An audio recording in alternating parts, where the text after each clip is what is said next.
بابر اعظم کے خلاف social media مہم کی حقیقت سامنے آ گئی۔ قومی ٹیم کے کپتان بابر اعظم کے خلاف ویڈیوز اور ٹویٹس کے ذریعے شروع کی جانے والی مہم کی حقیقت سامنے آ گئی، جس کے بعد مہم کا آغاز کرنے والے ٹویٹر صارف ڈاکٹر نیمو یادو نے معافی مانگ لی۔ سوشل میڈیا پر بابر اعظم سے متعلق حال ہی میں ایک ویڈیو سامنے آئی تھی جس میں مبینہ طور پر بابر کو ایک لڑکی کے ساتھ گفتگو کرتے دیکھا گیا۔ ویڈیوز کو یوٹیوب پر ڈیلیٹ کر دیا گیا، لیکن کئی یوٹیوبرز نے اس پر ویلوگ کر کے بابر کی ساکھ کو نقصان پہنچانے کی کوشش کی۔ یہی نہیں، اس جھوٹی خبر کو بھارتی چینل سمیت کئی معروف غیر ملکی میڈیا پر بھی نشر کیا گیا۔ تاہم اب اس خبر کی حقیقت سامنے آ گئی، جس سے پتہ چلا ہے کہ یہ جھوٹی خبر ہے، جس کا آغاز مذاقاً ایک پیروڈی اکاؤنٹ سے بذریعہ ٹویٹ کیا گیا۔ تاہم اب ڈاکٹر نیمو یادو نے بابر اعظم سے معافی مانگ لی۔ پیروڈی اکاؤنٹ کے مطابق بابر کے خلاف ٹویٹس کا مقصد یہ بتانا تھا کہ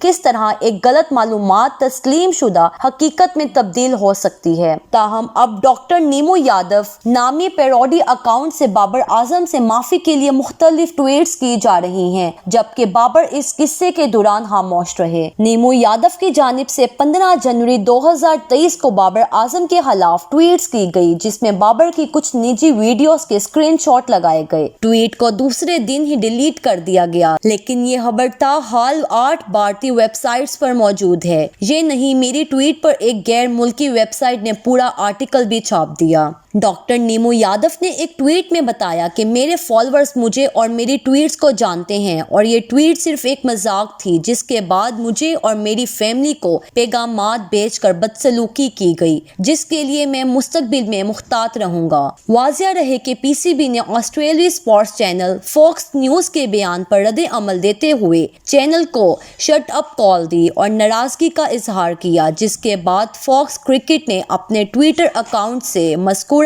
ٹویٹ ڈیلیٹ کر دی۔